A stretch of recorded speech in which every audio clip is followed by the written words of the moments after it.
بسم اللہ الرحمن الرحیم۔ حرف حرف حقیقت میں آج کا موضوع ہے امیر غریب۔ اس دنیا میں نہ کوئی امیر ہے نہ کوئی غریب، یہ سب اپنا اپنا خیال ہے۔ خیال غریب ہو جائے تو انسان غریب ہو جاتا ہے، خیال امیر ہے تو انسان امیر ہے۔ جس طرح قول ہے کہ یتیم وہ نہیں جس کا باپ فوت ہو جائے، بلکہ یتیم وہ ہے جو علم و ادب سے محروم ہو جائے۔ اسی طرح جس آدمی کی جیب میں مال نہ ہو وہ غریب نہیں، بلکہ جس کے پاس کوئی خیال نہ ہو وہ غریب ہے۔ پھر بھی ان الفاظ کے کچھ تو معنی ہیں، ان کی کوئی نہ کوئی تو رینج ہوگی۔ ہر چند کے اس رینج کا فیصلہ کرنا ذرا مشکل ہوتا ہے۔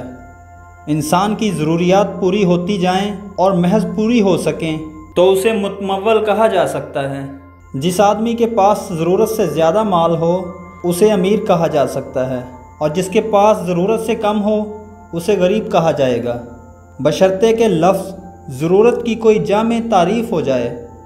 ایک انسان کے لیے آسائش اور سامان تعیش ضرورت بن کے رہ جاتے ہیں، اور دوسرے کے لیے رشتہ جاں اور تار حیات کی بقا سے زیادہ کوئی اہم ضرورت نہیں ہوتی۔ اس فرق کی وضاحت ناممکن ہے۔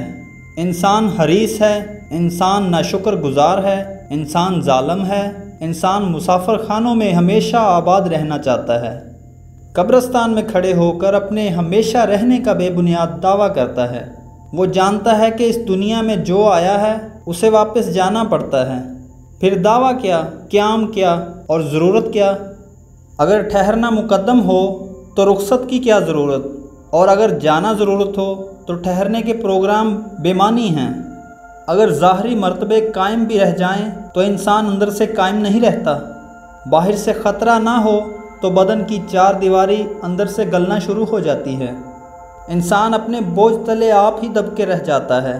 وہ اپنے آپ کو خواہشات کے پتھروں میں چنواتا رہتا ہے، اور جب آخری پتھر اس کی سانس روکنے لگتا ہے تو پھر وہ شور مچاتا ہے کہ اے دنیا والو، کثرت خواہشات سے بچو، سہولت طلبیوں سے گریز کرو، مال کی محبت سے پرہیز کرو۔ کثرت مال بقول ارشاد باری تعالیٰ تمہیں غافل کر دے گی، حتیٰ کہ تم قبروں میں جا گرو گے، اور پھر زندگی کو از سر نو شروع کرنے کا کوئی موقع نہیں ہوگا، نہ آپ کو اس کی اجازت دی جائے گی۔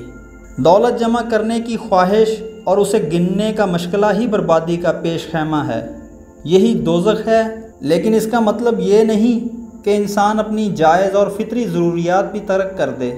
دولت مند یا غریب ہونا سمجھ میں تو آتا ہے، اور یہ الفاظ ہم استعمال کرتے رہتے ہیں کہ فلاں شخص امیر ہے، فلاں شخص غریب ہے، لیکن اس بات کی آج تک سمجھ نہیں آ سکی کہ ایک شخص کیوں امیر ہے اور دوسرا شخص کیوں غریب ہے۔ بعض اوقات بلکہ اکثر اوقات ہم امیر ہونے کے نسخے بناتے رہتے ہیں، لیکن ان نسخوں اور اصولوں کے باوجود ان پر عمل کرنے والے بے شمار انسانوں کے لیے نتیجہ برعکس نکلتا ہے۔ مثلا ہم کہتے ہیں کہ محنت خوشحال ہوگی، لیکن ہم یہ بھی دیکھتے ہیں کہ محنتیں بدحال ہیں، پریشان ہیں۔ بے شمار لوگ محنت کی چکی میں پسے جا رہے ہیں، اور کوئی چکی ان کے لیے آٹا نہیں پیستی۔ ہر اصول اپنی ضد میں مرتا جا رہا ہے۔ شاید یہ کہا جا سکتا ہے کہ امیر ہونے کے لیے تمام اصولوں کے باوجود کوئی اصول نہیں، اور غریب ہونے کے لیے تمام احتیاطوں کے باوجود کوئی احتیاط کارگر نہیں۔ یہ ممکن ہے کہ ایک آدمی متمول ہو اور کچھ ہی دیر میں بغیر مال کے ضائع کیے اپنی حالت میں مکمل طور پر قائم رہ کر وہ غریب ہو جائے۔ سوال یہ ہے کہ اگر آپ کے گرد آپ سے کم درجے کے لوگ ہیں تو آپ متمول ہیں، اور اگر آپ کے سامنے زیادہ متمول لوگ آ جائیں تو آپ اپنے آپ میں غریب ہو جاتے ہیں، بلکہ کمتر ہو جاتے ہیں، اور احساس کمتری میں مبتلا کر دیے جاتے ہیں۔ جب تک انسان کو یہ معلوم نہ ہو کہ کون سی طاقت ہے جو غریب کو غریب بناتی ہے اور امیر کو امیر، کون سی ذات ہے جو ایک بے جان سیپ میں موتیوں کو پالتی ہے، کون ہے جو زمین کے اندر سے خزانے نکالتا ہے، کون ہے جو آسمانوں سے مال برساتا ہے، کون سی طاقت ہے جو خوشیاں عطا فرماتی ہے، اور کون سی تقدیر ہے جو مبتلائے غم دوراں کر دیتی ہے۔ ہم جن لوگوں کے لیے، جن مجبوریوں کے لیے مال اکٹھا کرتے ہیں اگر وہی نہ رہیں تو مال کس کام کا؟ مطلب یہ ہے کہ ہونا دراصل کسی کام کے لیے ہونا ہے، خالی ہونا نہ ہونے کے برابر ہے۔ جو شخص صرف جمع کرتا ہے اور وہ پیسہ اس کے کام آتا ہے نہ کسی اور کے کام آتا ہے، وہ آدمی پرایا مال جمع کرتا ہے، وہ صرف نگران ہے کسی اور کے مال کا۔ جس طرح ایک اژدہا کسی کے مال کی حفاظت کرتے کرتے عمر بسر کر دیتا ہے، اور اگر انسان کی دولت لوگوں کے مصرف میں آنے کے لیے اکٹھی کی جائے تو واضح بات ہے کہ یہ دولت جمع نہ رہے گی، اور پھر انسان برابر ہو جائیں گے، اور پھر یا سب امیر ہوں گے یا سب غریب، اور اگر سب برابر ہو جائیں تو کوئی گلہ نہیں رہے گا۔ لیکن ایسا نہیں ہے، اگر جیب برابر ہو جائے تو ذہن برابر نہیں ہوگا، خیال برابر نہیں ہوگا، اور حسن و جمال تو کبھی برابر نہیں ہوگا۔ ایک آدمی اپنی غریبی کے باوجود سراہا جا سکتا ہے، چاہا جا سکتا ہے، پسند کیا جا سکتا ہے، اور دوسرا آدمی دولت اور کثرت کے باوجود ناپسندیدہ شخصیت ہو سکتا ہے، ناپسند کیا جا سکتا ہے، بلکہ نفرت کیا جا سکتا ہے۔ یہ بڑے غور کی بات ہے کہ انسان امیر تو ہونا چاہتا ہے لیکن وہ امیروں سے نفرت کرتا ہے، جس طرح تمام لوگ حکمران بننا چاہتے ہیں لیکن بنے ہوئے حکمرانوں کے خلاف نفرت رکھتے ہیں۔ یہ کیسی بات ہے کہ ہم جس کو قابل نفرت سمجھتے ہیں وہی بننا چاہتے ہیں، پھر بھی امیر غریب ہوتے ہیں۔ اگر حاصل آرزو سے کم رہ جائے تو انسان غریب ہوگا، اور اگر آرزو حاصل سے کم ہو یا حاصل آرزو سے زیادہ ہو تو انسان امیر ہوگا۔ ہم نے اکثر دیکھا ہے کہ عید کی خوشیاں منانے والے ہر طبقے کے لوگ ہوتے ہیں۔ غریب کے چہرے کی مسکراہٹ اس کی غریبی کے باوجود اتنی ہی دل پذیر ہوتی ہے جتنی امیر کے چہرے پر، بلکہ امیر کی خوشی اور خوش طبعی نقلی، بناوٹی اور غیر فطری پروپیگنڈا ہو سکتی ہے، اور غریب کی خوشی اس کی روح سے پھوٹ سکتی ہے۔ دراصل عید کی خوشی کسی مال سے پیدا نہیں ہوتی، یہ تو روزہ رکھنے والوں کو نصیب ہوتی ہے۔ جس انسان نے روزہ نہ رکھا ہو اس کے لیے عید کی خوشی بے معنی ہے، ایک سماجی اور سیاسی ضرورت ہے۔ وہ جانتا ہے کہ وہ اس خوشی کے بارے میں کچھ نہیں جانتا جو صرف روزہ دار کو روحانی شگفتگی اور قرب حق سے نصیب ہوتی ہے، اور اگر قرب حق کو ہی دولت سمجھ لیا جائے تو ظاہر ہے اس کا دنیاوی مال سے کوئی تعلق نہیں، قطعاً نہیں۔ مال و دولت کے سہارے حکومتیں کرنے والے آخرکار ندامتوں اور رسوائیوں کے حوالے کر دیے گئے۔ دولت عزت پیدا نہیں کرتی، دولت خوف پیدا کرتی ہے، اور خوف پیدا کرنے والا انسان معزز نہیں ہو سکتا۔ غریبی محتاج رہنے کی وجہ سے خالق کے در پر سرنگوں رہتی ہے، اور یوں غریبی قرب حق کا ایک قوی ذریعہ ہے۔ اس کا مطلب یہ نہیں کہ انسان غریب ہو جائے یا اسے غریب ہی رہنے دیا جائے۔ ایک سماج میں امیر اور غریب کے درمیان جتنا فاصلہ بڑھتا جائے گا اتنی ہی اس سماج میں کرپشن بڑھتی جائے گی۔ وہ معاشرہ تباہ ہو جائے گا جہاں غریب کو نظر انداز کر دیا گیا۔ غریب ہی امیر کی سب سے بڑی آزمائش ہے۔ غریب سائل ہے اور امیر سخی نہ ہوا تو اسے بخیل ہونے کی سزا دی جائے گی۔ غریب حقدار ہے، اگر اس کو اس کا حق نہ ملا تو حق سے زیادہ لینے والوں کو عذاب میں گرفتار کر دیا جائے گا، اور عذاب کی انتہائی شکل یہ ہے کہ ان لوگوں کے دل سے دولت تسکین نکال لی جائے گی، اور یوں ایک امیر انسان پیسے کی فراوانی کے باوجود پیسے کی ضرورت کی شدت میں مبتلا ہو کر ایک اذیت ناک زندگی گزارنے پر مجبور ہوگا۔ امیر آدمی کا خوف غریب کے خوف سے بہت زیادہ ہے۔ غریب کے پاس تو پھر بھی اچھے زمانے کے آنے کی امید ہو سکتی ہے، لیکن امیر کے لیے برے زمانے کے آ جانے کا خوف ہمیشہ سر پر تلوار بن کر لٹکتا رہتا ہے۔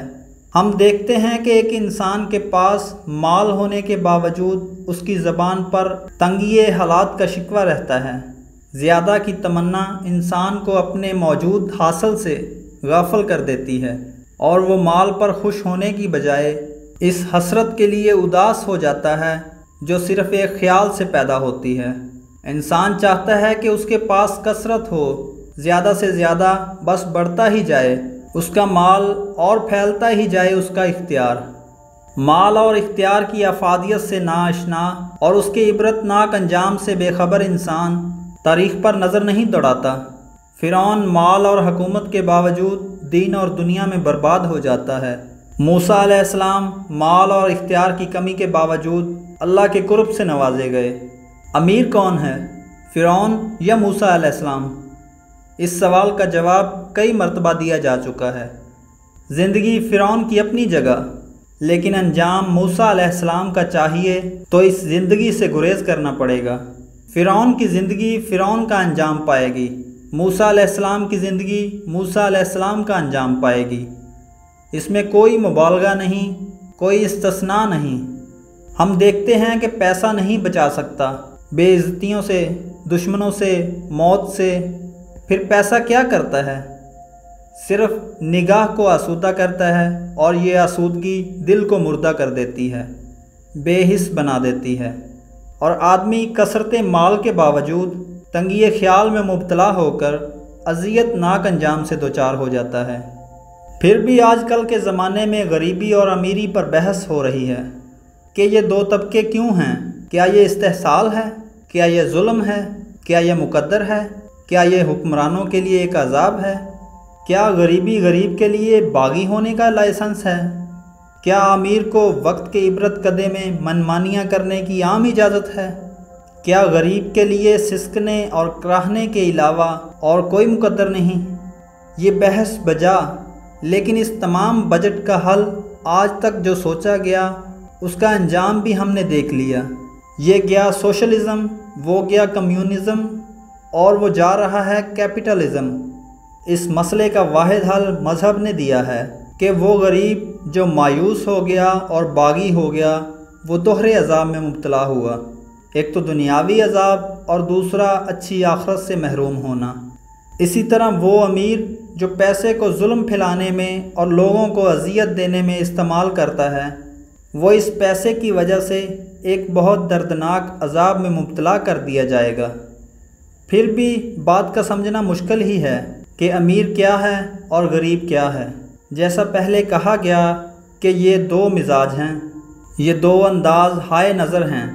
یہ عین ممکن ہے کہ آدمی کے پاس مال نہ ہو اور وہ خوشحال ہو، یہ بھی ممکن ہے کہ اس کے پاس مال ہو اور وہ بدحال ہو۔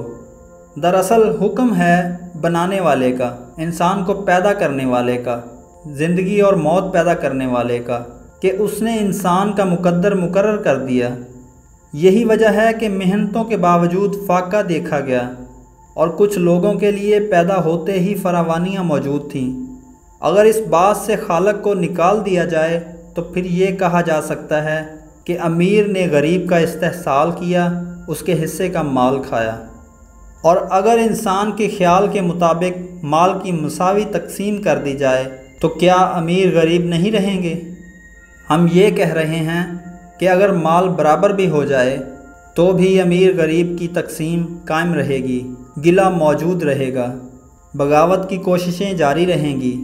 لوگ یہ نہیں کہیں گے کہ اس کے پاس مال زیادہ ہے کیونکہ مال تو برابر ہوگا۔ لوگ یہ کہیں گے کہ اس کو دانائی زیادہ ملی اور مجھے ایک احمق دماغ ملا، اب یہ بھی برابر ہونا چاہیے۔ چلو قصہ تمام ہو گیا۔ دنیا میں دانائی اور نادانی برابر مقدار میں تقسیم ہو جائے گی، اور سماج کا نقشہ اور سماج کا حشر کم از کم آپ اندازہ تو کر سکتے ہیں کیا ہوگا۔ اور اگر مال اور ذہن برابر ہو جائے تو یہ گلہ کبھی دور نہیں ہوگا کہ فلاں شخص زیادہ خوبصورت ہے، اس کے پاس حسن کا مال زیادہ ہے، اور ہم خوبصورتی میں کنگال ہیں۔ حسن و جمال بھی برابر تقسیم ہونا چاہیے۔ چلو بالفرض محال یہ بھی برابر تقسیم ہو جائے تو کسی انسان کے پاس خوبصورت گلا ہوگا اور وہ گانا گائے گا، سننے والے بے سر سامعین اس کا بھی گلہ کر سکتے ہیں۔ چلو یہ بھی مان لیا جائے کہ سب کو ایک سریلی اور رسیلی آواز مل جائے گی، یہ سب سے رس بھری آواز چھین لی جائے گی، نتیجہ 10 دفعہ واضح ہو سکتا ہے، یعنی برابری کے نام پر بربادی کا دور شروع ہو جائے گا۔ دنیا کی رنگینی اور نرنگی اسی بات میں ہے کہ کہیں روشنی ہو اور کہیں اندھیرا، کہیں سورج چمک رہا ہو اور کہیں ستارے جگمگا رہے ہوں، کہیں شیر دھاڑ رہا ہو اور کہیں بکری ڈر رہی ہو۔ بعض کی زندگی کبوتر کے گوشت میں ہے، اس میں کوئی استحصال نہیں، کوئی ظلم نہیں۔ بس اس بات کی احتیاط رہے کہ غریب کو اس کا حق ضرور ملنا چاہیے۔ یہ حق ہے زندگی کا، یہ حق ہے دو مسافروں کے مل کر سفر کرنے کے پروگرام کا۔ فانی کو فانی پر فوقیت کا اختیار باقی نہیں رہتا۔ امیر غریب کی مدد کرے، اس کو زندگی کے راستوں سے آشنا کرے، اس کے لیے وسائل کی دسترس رہنے دے، یہ نہیں کہ اس کی زندگی کے ذرائع مفلوج کر دے۔ اگر غریب فاقے سے مر رہا ہو تو امیر یقیناً بدہضمی سے مرے گا اور جلد مرے گا۔ تو قصہ یہ ہوا کہ امیر غریب دو طرز حیات ہیں، دو مزاج ہیں، دو مختلف قسم کی عطائیں ہیں، دو مختلف رنگوں کے جلوے ہیں۔ انسانوں کو امیر غریب کی تقسیم میں پھنسایا نہیں جا سکتا۔ ہم یہ کہہ سکتے ہیں کہ امیر اور غریب کی تقسیم کو یوں دیکھا جائے کہ امیر اچھے بھی ہوتے ہیں، برے بھی ہوتے ہیں، اسی طرح غریب اچھے بھی ہوتے ہیں، برے بھی ہوتے ہیں۔ اچھا امیر بہت اچھا ہوتا ہے، غریبوں کا مونس ہوتا ہے، جان نثار ہوتا ہے، ان کا خدمت گار ہوتا ہے، سخی ہوتا ہے اور غریبوں کے حقوق کا محافظ ہوتا ہے۔ وہ غریبوں کے مال کا امین ہوتا ہے، غریبوں سے محبت کرتا ہے، ان کی خدمت کرتا ہے، ان کے خزانے تقسیم کرتا ہے، پیاسے غریبوں کو چشموں تک پہنچاتا ہے، سیراب کرتا ہے اور ان کی خدمت پر مامور ہوتا ہے۔ اس کے برعکس برا امیر بہت ہی برا ہوتا ہے، وہ دولت مند ہونے کے باوجود خوف پیدا کرتا ہے، اور جس نے خوف پیدا کیا وہ خود خوف زدہ ہی رہا۔ برا امیر اپنے پیسے کے زور سے گناہ خریدتا ہے، گناہ بیچتا ہے اور پیسے کو اس طرح استعمال کرتا ہے کہ اس کے لیے دردناک عذاب گارنٹی کر دیا جاتا ہے۔ اس کی آنکھیں تب کھلیں گی جب وہ بند ہونے لگیں گی۔ پیسے نے اور پیسے کی محبت نے برباد کر دیا لوگوں کو۔ برا امیر داستان عبرت ہے، اپنے لیے، اپنی قوم کے لیے، اپنی ملت کے لیے۔ اس کے لیے قارون کی عبرت ہے، فرعون کی عاقبت ہے، شداد کا انجام ہے۔ ایسے امیروں کے لیے کوئی دعا بھی کارگر نہیں ہوتی۔ اسی طرح غریب بھی دو طبقوں میں تقسیم کیے جا سکتے ہیں، اچھا غریب اور برا غریب۔ اچھا غریب وہ ہے جو اپنی غریبی کو اپنے ایمان کی قوت کے طور پر استعمال کرتا ہے۔ غریبی اس کو درد عطا تک لائی ہے، وہ غریب ہونے کی وجہ سے قریب ہو جاتا ہے اسی ذات کے جو غریبوں کو قریب کرتی ہے۔ عبادت اس مقام تک نہیں پہنچ سکتی جس مقام پر صبر کرنے والا غریب، شکر کرنے والا غریب، راضی رہنے والا غریب پہنچ سکتا ہے۔ اچھا غریب وہی ہے جو حبیب صلی اللہ علیہ وآلہ وسلم کے قریب ہو۔ ظاہر ہے برا غریب کردار کا برا ہے، وہ ایک بھوکے کتے کی طرح ہے جو فاقے کے باوجود اپنی برادری کو کاٹتا ہے۔ غریب کتا غریب کتوں پر حملہ کرتا ہے۔ ایسا غریب بہت برا غریب ہے جو رحمت حق سے مایوس ہوا، جو مقدر کا منکر ہوا، جس نے زندگی کو گلے شکوے میں گزارا اور فنا کے دیس میں یہ بھول گیا کہ یہاں کس کام کے لیے آیا تھا۔ خدا برا امیر اور برا غریب ہونے سے بچائے۔ پھر بھی ہم یہ کہیں گے کہ حکومت وقت کا یہ فرض ہے کہ وہ دیکھے کہ کسی طبقے کے پاس بے مصرف دولت جمع نہ ہو اور کوئی طبقہ محروم اور مظلوم نہ رہے، کہ کسی طبقے کے پاس بے مصرف دولت جمع نہ ہو اور کوئی طبقہ محروم اور مظلوم نہ رہے۔ اگر ایسا نہ ہوا تو اس کا فیصلہ شاید ایک ایسا مستقبل دے جس پر ہمارا اختیار نہ ہو۔ خدا اس وقت سے بچائے جب مظلوم اور بے زبان خطرہ گویائی کے طلسمات شروع کرے۔ یہ خطرہ ایوانوں میں زلزلہ پیدا کر سکتا ہے۔ اس سے پہلے کہ غریب آپے سے باہر ہو، اس کی غریبی کو ٹالنے کی کوشش کی جائے، اس کا خیال کیا جائے۔